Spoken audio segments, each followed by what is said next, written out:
एक वन से दूसरे वन में पहुंच गए। जैसा कि हमने बताया था, ब्रज में कई वन हैं, कुंज वन, बेल वन, लौह वन, भंडार वन आदि कई वन हैं, पर सबसे सुंदर जो वन है वो वृंदावन है। और आज भगवान गैया चराते चराते ब्रज में ही ताड़ वन में पहुंच गए। ग्वाल वालों ने देखा तो बोले, कन्हैया या बगीचा में तो बड़े पके फल लगे हैं, चलो ना खा ले।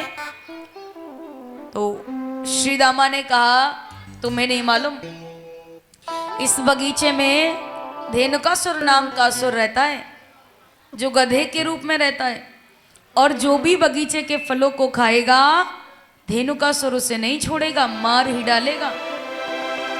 तो बलराम जी साथ में थे, बलराम जी को क्रोध आ गया। दाऊ जी ने कहा, फिर हम देखें कौन है या बगीचा में। दाऊ जी आगे बढ़े और ताड़ के वृक्ष को पकड़कर इतनी जोर से हिलाया, तमाम फल नीचे गिर पड़े। फलों के गिरने का शब्द जब धेनुकासुर ने सुना, आंखें लाल करके गधे के रूप में दौड़ता हुआ आया। दाऊ जी को देखकर पैरों की दुलत्ती मारी। दाऊ जी तो उसके प्रहार को बचा गए, परंतु दाऊ जी ने उसके पिछले पैरों को पकड़कर घुमाना प्रारंभ किया और घुमा करके ऐसा ताड़ के वृक्ष में मारा, वृक्ष टूट गया, धेनुकासुर का प्राणांत हो गया। बोली बलदेव जी महाराज की जय हो। अब जैसे ही धेनुकासुर मरा, अब तो सब बड़े प्रसन्न हुए, सबने खूब फल खाए, घर भी लेकर आए। वैसे फल और जल का संग्रह नहीं करना चाहिए। फल आप ना खाओगे ना खाने दोगे तो सड़ जाएगा, फेंकना पड़ेगा। और जल को भी अधिक समय तक एक स्थान पर नहीं रोकना चाहिए, जल दूषित हो जाएगा। और इसी प्रकार संत को भी अधिक समय तक एक स्थान पर नहीं ठहरना चाहिए। बलराम जी ने धेनुकासुर का उद्धार किया। श्री सुखदेव जी ने बताया, राजन ये धेनुकासुर पूर्व जन्म में कौन था? तो बताया, ये साहसिक नाम का बलि का पुत्र था। एक दिन खूब बन ठन कर मंदगादन पर्वत पर तिलोत्तमा अप्सरा के साथ विहार कर रहा था। दुर्वासा जी की समाधि भंग हो गई। उन्होंने श्राप दे दिया कि तू पशु योनि में गधा हो जा। तिलोत्तमा बाणासुर की पुत्री होगी, जो श्री कृष्ण के पौत्र अनिरुद्ध का आलिंगन। आज धेनुकासुर का वध कर लोक की मुक्ति किसने की? बलराम जी ने। तो भगवान कन्हैया ने सोचा, फलों की मुक्ति तो दादा ने कर दी, अब जल की शुद्धि हमें करनी चाहिए। जल को दूषित कौन कर रहा है? काली नाग। तो बलराम जी ने जब धेनुकासुर का वध किया तो भगवान ने सोचा, अब काली नाग को भगाकर जल शुद्ध हम करेंगे। लेकिन ये काम हो कब? जब दाऊ जी ना हो, क्योंकि ऐसा ना हो हम मारे काली को और कहीं ये जाति का पक्ष ले लें। तो भगवान कन्हैया दाऊ जी से बोले, दादा आपको पता है कल आपका बर्थडे है, कल आपका जन्मदिन है, तो आप अपना जन्मदिन घर पर ही मनाना। बलराम जी ने कहा कि मतलब जन्मदिन हमारा घर पर मनाए या जंगल में?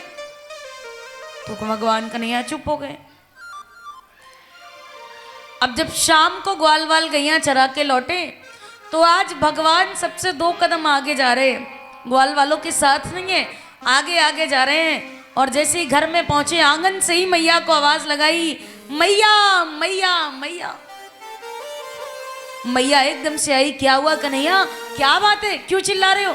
भगवान कन्हैया बोले, अरे मैया कहा बताऊं, दाऊ जी ने तो आज गधा मार दियो। अब तो सब ग्वाल वाल ताली बजा के हंस पड़े, बोले हाँ हाँ मैया, आज तो दाऊ जी ने गधा मार दियो। मैया ने कहा, बलराम तुम्हें कुछ मारने को नहीं मिला, तुमने गधा मार दिया।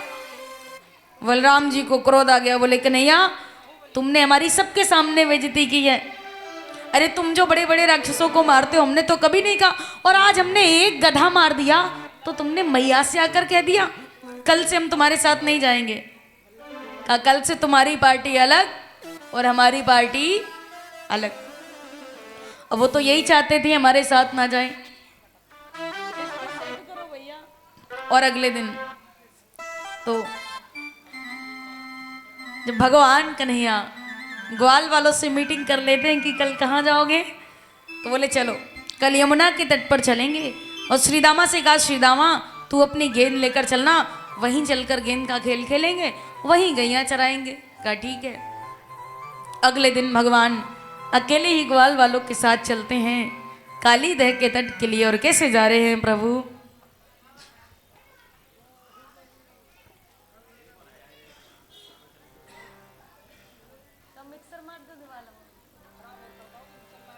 कि मेरो बारो सो कन्हैया,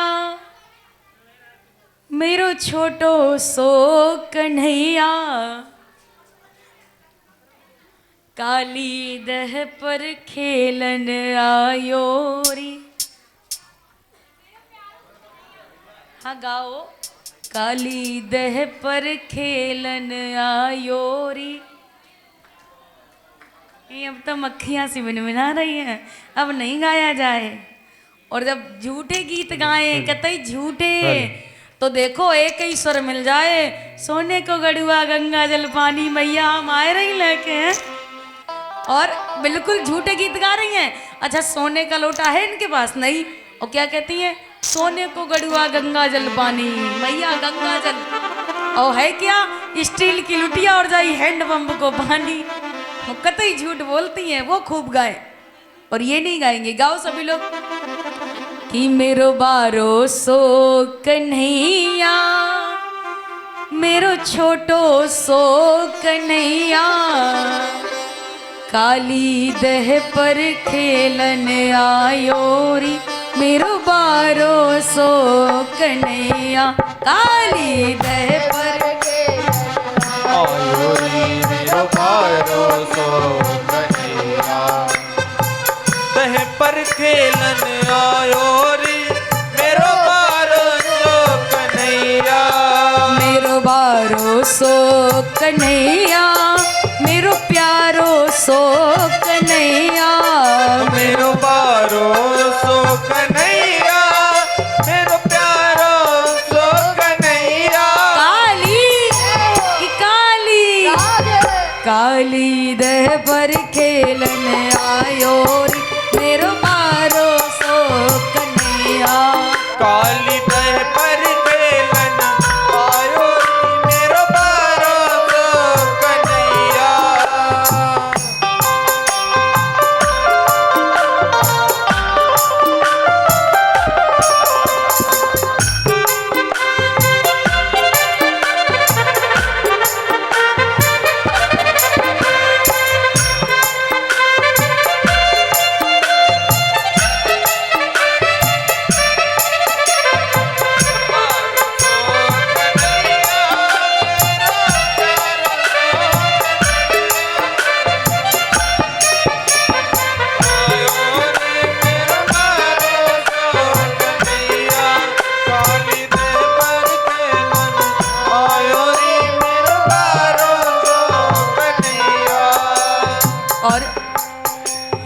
काहे की हरी गेंद बनाई, काहे की हरी गेंद बनाई, काहे की हरी गेंद बनाई, काहे की हरी गेंद बनाई, काहे की हरी गेंद बनाई, काहे की हरी गेंद बनाई।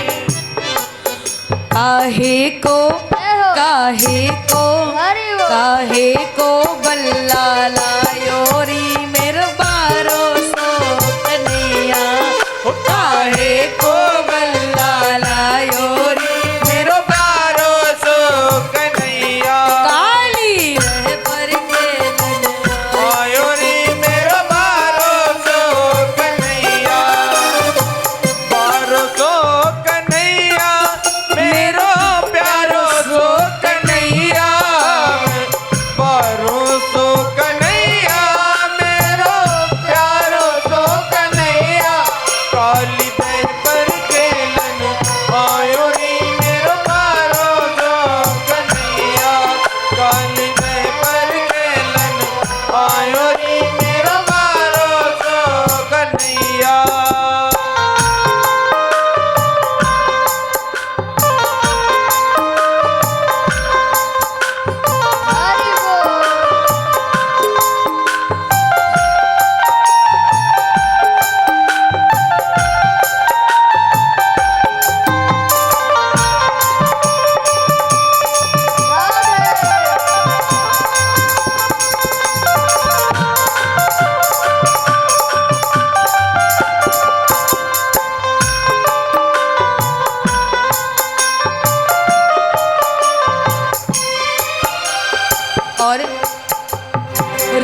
रेशम की हरी गेंद बनाई, रेशम की हरी गेंद बनाई, रेशम की हरी गेंद बनाई, ओ रेशम की हरी गेंद बनाई, रेशम की हरी गेंद बनाई, रेशम की हरी गेंद बनाई, चंदन को चंदन को चंदन को बल्ला लायो री मेरो बारो सो कन्हैया, काली दह पर खेलन आयो रे मेरा बारो सो कन्हैया, काली दह पर खेलन आयो री मेरो बारो सो कन्हैया, काली दह पर खेलन आयो रे मेरा बारो सो कन्हैया, मेरो बारो सो कन्हैया, मेरो छोटो सो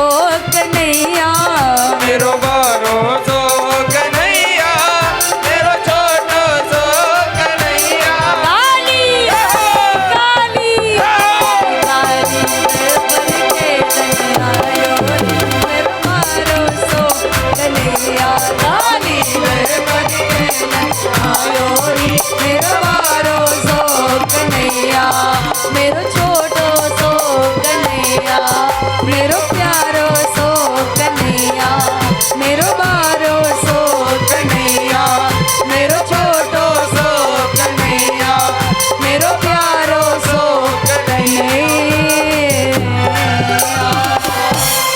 बोले कृष्ण कन्हैया लाल की। जय। आज भगवान कन्हैया काली देव के तट पर पहुंचे। श्री दामा की गेंद थी और जैसे ही गेंद का खेल प्रारंभ हुआ, गेंद भगवान के हाथ में आई, भगवान कृष्ण ने घुमा के जोर से श्री दामा में मारी। श्री दामा तो हट गया, गेंद सीधी जाकर के यमुना में गिरी। जैसे ही गेंद यमुना में गिरी, अब तो सब ग्वाल वाल श्रीदामा को चिढ़ाने लगे। ओ श्रीदामा की गेंद गई, श्रीदामा की गेंद गई, अब नहीं मिलने वाली। और एक कौन यहाँ में कूदेगो, कौन तेरी गेंद लाएगो। अब आपने देखा है बच्चे एक दूसरे को चिढ़ाते बहुत हैं। जैसे ही गेंद गिरी सब चिढ़ाने लगे कि श्रीदामा तेरी इतनी अच्छी गेंद, अब नहीं मिलेगी तुझे तेरी वो गेंद। तो अब श्रीदामा चिढ़ गया और भगवान के पास पहुंचा, पीताम्बर पकड़ लिया, बोला कन्हैया मुझे मेरी गेंद ला कर दो। भगवान कन्हैया ने कहा छोड़ मेरा पीताम्बर, तेरी वो सड़ी सी गेंद और उसके लिए मेरा इतना कीमती पीताम्बर फाड़े दे रहा है, छोड़ पीताम्बर। श्रीदामा कहने लगा कन्हैया अगर आज मुझे मेरी गेंद नहीं मिली तो मुझे लग रहा हो कि दूध दही की ताकत तो ये दिखाने पड़ेगी। भगवान कन्हैया ने कहा अच्छा, बोला हाँ। तो भगवान ने कहा फिर ठीक है, तो छोड़ मेरा पीताम्बर। पीताम्बर छुड़ाकर एक छलांग लगाई, यमुना के तट पर जो कदम का वृक्ष था, भगवान उस वृक्ष पर चढ़ गए। जब वृक्ष पर चढ़े, श्रीदामा बोला कन्हैया गेंद यमुना में गिरी है, चिड़िया के घोंसले में नहीं, पेड़ पे क्यों चढ़ रहा है। भगवान ने कहा ठहर जा, तुझे तेरी गेंद ही तो चाहिए। और पीताम्बर छुड़ाकर छलांग लगाई, कदम के वृक्ष पर चढ़े और उस वृक्ष की जो टहनी यमुना में झुकी हुई थी, भगवान उसी टहनी पर चढ़कर गए और यमुना में छलांग लगा दी। जैसे यमुना में छलांग लगाई, अब तो सब ग्वाल वाल घबरा गए। श्रीदामा ये तूने क्या किया? अरे तुझे नहीं मालूम यमुना में काली नाग रहता है जो कितना खतरनाक है, और अब कन्हैया ने यमुना में छलांग लगा दी है, अब क्या करें। तो कहा चलो मैया यशोदा बाबानंद को बताते हैं, वो कोई उपाय कर लेंगे। आज सभी दौड़े दौड़े मैया यशोदा बाबानंद के पास गए। दरवाजे से ही ग्वालों ने आवाज लगाई, मैया घबरा गई, एकदम से बोली दामा कन्हैया तो ठीक है। श्री दामा बोला मैया कन्हैया ने यमुना में छलांग लगा दी है। जैसे ही मैया ने इतना सुना, इतना सुनते ही मैया बिना मार्ग देखे पागलों के भांति काली देह के लिए दौड़ पड़ती है। ब्रज के बालक वृद्ध स्त्रियों का स्वभाव गायों जैसा वात्सल्यपूर्ण हो रहा था। ऐसी घटना सुनकर कोई अपने आप को रोक नहीं पाया। सभी काली दह के लिए दौड़ पड़ते हैं और सबके मन में बस एक ही चिंतन चल रहा है, ना जाने अब क्या होगा। इतना जहरीला काली नांग है, पतंग ऊपर गा खगा, यदि फुसकार मार देता है तो आकाश से उड़ने वाला पक्षी भी नीचे आ गिरता है। अब कन्हैया का क्या होगा? सभी घबरा गए। दाऊ जी समझ गए। दाऊ जी ने सभी को धैर्य बंधाया, बोले मैया बाबा आप चिंता ना करो, मेरे रहते कन्हैया का कोई कुछ नहीं कर सकता, धैर्य धारण करो। और आज भगवान यमुना में अंतस्थल पर पहुंचे। नाग पत्नियों ने देखा एक छोटा सा बच्चा, तो भगवान कन्हैया से कहा, नाग पत्नियों ने कहा बेटा आप यहाँ क्या कर रहे हो? भगवान ने कहा मेरी गेंद यहाँ गिरी है, मैं अपनी गेंद लेने आया हूँ। नाग पत्नियों ने कहा देखो तुम्हें नहीं मालूम, हमारे पतिदेव बहुत खतरनाक हैं और अभी वो सो रहे हैं, तुम्हें गेंद तो बहुत मिल जाएंगी पर तुम्हारे प्राण दोबारा नहीं मिलेंगे, जल्दी से अपने प्राण बचा के भाग जाओ, ऐसा ना हो कहीं वो जाग जाएं। भगवान ने कहा जाग क्या जाएंगे, मुझे क्या उससे डर लगता है, तू जगा दे। और जैसे ही भगवान ने जोर से आवाज लगाई, काली एकदम से जाग गया, जो 101 फन फैलाकर फुसकार लगाई, यमुना का पानी खौल गया, ब्रजवासी कांप गए, न जाने क्या होगा। काली नाग ने देखा एक छोटा सा बच्चा मेरे घर में मेरी पत्नियों को डांट रहा है, क्रोध से आंखें लाल हो गई, मारा एक झपट्टा, कन्हैया के शरीर से लिपट गया। अब देखो सर्प का एक नाम भोगी भी होता है, जिसके शरीर से लिपट जाए ना उसके प्राण लेकर ही छोड़ता है, और भोगी की पकड़ से तो कोई योगी ही बच सकता है। भगवान तो योगियों के भी योगी हैं। आज भगवान ने अपने शरीर को बढ़ाना प्रारंभ किया, नाग के बंधन ढीले पड़ गए, भगवान ने तुरंत छलांग लगाई, काली के फन पर खड़े हो गए। काली जिस फन को ऊपर उठाता है, भगवान ताता थैया करके उसी फन को रक्त रंजित कर देते हैं। आकाश मंडल में समस्त देवता देख रहे हैं, दुंदुभियां बजा रहे हैं, कह रहे हैं रस्सियों पर नाचने वाले नट तो बहुत देखे हैं, पर नाग के फन पर नाचने वाला नटवर तो पहली बार देखा है। बोले नटनागर भगवान की जय हो। देखो कालिया के फन पे नाचे कृष्ण कन्हैया,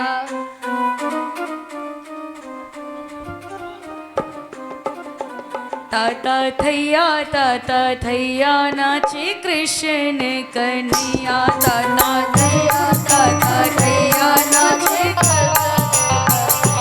देखो कालिया के फन पे नाचे कृष्ण कन्हैया, देखो कालिया के फन पे नाचे कृष्ण कन्हैया, दादा दैया देखो नाचत कन्हैया, ताता दैया देखो नाचत कन्हैया, देखो कालिया के फन पे नाचे कृष्ण कन्हैया, देखो कालिया के फन पे नाचे कृष्ण कन्हैया।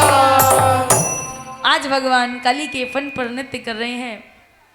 नाचते नाचते काली के मुख से निकला रक्त, हृदय हो गया विरक्त और प्रभु के चरणों में हो गया अनुरक्त। रजोगुण व तमोगुण निकला, तभी सतोगुण जगा। अब यहां मन से तो काली प्रभु की शरण में आ गया और फिर भगवान से बहस करने लगा। संसार में भगवान से बहस करने वाले तीन ही हुए हैं, काली, बाली और बलि। बलि चरित्र आप सुन चुके हैं, बाली चरित्र रामायण में है। अब यहाँ काली की बात जरा ध्यान से सुनिए। ये जो सामने बैठे हैं ना, बीच में गैलरी छुड़वा दो, जब लोग आएंगे तो दिक्कत होगी। तो अब यहाँ मन से तो काली प्रभु की शरण में आ गया। नाग पत्नियों ने सोचा, हे भगवान, जिसे हम बच्चा समझ रही थी इसके तो पेट में दाढ़ी निकली, ऐसे ही नाचता रहा तो हमारे पतिदेव की तो छुट्टी कर देगा। नाग पत्नियों ने तुरंत हाथ जोड़े, बड़ी सुंदर 21 श्लोकों में स्तुति की, कहने लगी, हे गोविंद हमने जान लिया आप समदर्शी परमात्मा हो, आपके लिए सभी समान हैं। आपका अवतार ही दुष्टों का दमन करने के लिए हुआ है प्रभु। आप सब पर कृपा करते हो। हाँ, अंतर इतना है, किसी को प्रेम से तारते हो तो किसी को मार के तारते हो। हर प्रकार से जीव पर आपकी कृपा होती है। भगवान ने कहा वो कैसे? तो नांग पत्नियों ने कहा देखो प्रभु, अभी हमसे कोई पूछेगा आपके पति को किसने मारा, तो हम कहेंगे भगवान ने अपने चरण सर पर रखकर मारा। और भला जिसके सर पर आपके चरण हो उसे कौन मारने वाला है, कौन मिटाने वाला है? और आज भगवान प्रसन्न हुए, बोले मांगो नांग पत्नियों तुम्हें क्या चाहिए। उन्होंने तुरंत कहा प्रभु हमारे पति के प्राणों की भिक्षा हमें दे दीजिए। तो भगवान काली के फन से नीचे उतर कर आए, और जैसे ही भगवान काली के फन से नीचे उतरे, काली ने फिर मारी फुसकार। नांग पत्नियों ने जैसे ही देखा तो भगवान ने भी कहा देखो नांग पत्नियों, तुम तो हाथ पैर जोड़ रही हो और ये फुसकार मार रहा है। तो नांग पत्नियों ने कहा हाथ जोड़ो, प्रभु से क्षमा मांगो। काली ने कहा क्यों, क्या मैं कोई अपराधी हूं? भगवान ने कहा तू अपराधी नहीं है, तूने यमुना का सारा पानी अपने विष से दूषित कर रखा है, ऊपर से उड़ने वाले पक्षियों को भी मार देता है, क्या ये अपराध नहीं है? अब काली ने तर्क किया, बोला प्रभु यदि ये अपराध है तो इसका मूल कारण तो मैं आपको मानता हूं। भगवान ने कहा वो कैसे? तो काली ने कहा प्रभु ये बताइए संसार को किसने बनाया? भगवान बोले हमने। कहा सर्पों को किसने बनाया? भगवान बोले हमने। कहा उनके मुख में विष किसने दिया, क्रोधी किसने बनाया? भगवान बोले हमने। तो काली ने कहा प्रभु हो गया निर्णय क्या? तेरा तुझको अर्पण क्या लागे मेरा स्वामी, क्या लागे मेरा तेरा तुझको अर्पण प्रभु का, प्रभु को क्या लागे मेरा। ओम जय जगदीश। क्या कहा प्रभु? तेरा तुझको अर्पण क्या लागे मेरा, जो आपने मुझे दिया वही तो मैं आपको दे रहा हूं। आपने मेरे मुख में विष दिया तो मैं विष उगल रहा हूं, अमृत दिया होता तो मैं अमृत उगलता। अब यदि विष उगलने से, क्रोध करने से मैं अपराधी हुआ तो इसका मूल कारण तो आप ही हैं। भगवान ने सोचा बात तो ठीक कह रहा है। तो भगवान ने कहा जब हमने तुम्हें बनाया तो हमने तुम्हारे रहने का स्थान भी तो बनाया, रमणक द्वीप, वहां क्यों नहीं रहते? तो काली ने कहा प्रभु उसका भी कारण है। आपका वाहन गरुण वहां कर तमाम सर्पों को खा जाता है, मेरा उससे झगड़ा हो गया है, इसीलिए मैं यमुना जल में छिप कर रहता हूं, क्योंकि गरुण को सौभरी ऋषि का शाप है, वो यहां नहीं आ सकते। भगवान ने कहा अब तुम वापस रमणक द्वीप चले जाओ, मेरा चरण चिन्ह तुम्हारे मस्तक पर है, गरुण तुमसे कुछ नहीं कहेंगे। कहा ठीक है। आज काली प्रभु को फन पर बिठाकर बाहर लाया। जैसे ही मैया ने देखा, मैया घबरा गई, बोली कन्हैया भाग जा, नहीं तो ये तुझे काट लेगा।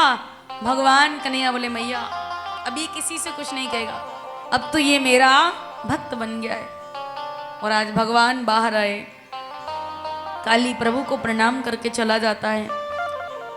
अब जैसे ही मैया मिलने के लिए दौड़ी, भगवान ने सबको रोक दिया, किसी को मिलने नहीं दिया। सबसे पहले दाऊ जी मिले, फिर सभी को मिलने दिया। रोका क्यों? क्योंकि सर्प के जहर को सर्प ही उतार सकता है। तो सबसे पहले बलराम जी ने कन्हैया का प्रगाढ़ आलिंगन कर काली के सारे विष को अपने में समन किया, फिर सभी को मिलने दिया। और अब अभी आपने जिस कथा को सुना कि भगवान यमुना पर जाकर गेंद का खेल खेलते हैं, तो वैसे ये कथा भागवत में नहीं है। गेंद के खेल की कथा भागवत में नहीं है। सभी सुनाते हैं तो हमने भी सुना दिया, कहीं अवधेश अंकल जी ये ना सोचे इन्हें कुछ आता नहीं है, तो हमने भी सुना दिया। इस कथा को यदि अध्यात्म दृष्टि से देखा जाए तो गेंद क्या है, यमुना क्या है और काली नाग क्या है, सुनिए। बताया ये हमारा हृदय ही यमुना है, जिसमें काम रूपी काली नाग बैठ करके वासना का विष गमन करके अंतःकरण को दूषित कर देता है। तो काम पर विजय कन्हैया के अतिरिक्त और कोई नहीं पा सकता। तो ये हमारा मन गेंद की तरह चंचल है, इसे प्रभु के चरणों में सौंप दो। आपकी मन रूपी गेंद प्रभु को प्राप्त होते ही आपकी हृदय रूपी यमुना में प्रभु कूदेंगे और काम रूपी काली नाग को भगाकर हृदय रूपी यमुना पवित्र करेंगे। यही सिद्धता है कि कहा जहाँ काम तहाँ राम नहीं, जहाँ राम नहीं काम, तुलसी कबहु न रहे सके, रवि रजनी एक ठाम। जहाँ सूर्य होता है वहाँ रात्रि नहीं होती, जहाँ रात्रि होती है वहाँ सूर्य नहीं होता। इसी तरह से जहाँ काम होता है वहाँ राम नहीं होता, और जहाँ राम होता है वहाँ काम नहीं होता। राम कृष्ण के रहते काम का साम्राज्य कैसे हो सकता है? भगवान ने काम रूपी काली नाग को भगाकर हृदय रूपी यमुना को पवित्र किया। बोली भक्तवत्सल भगवान की।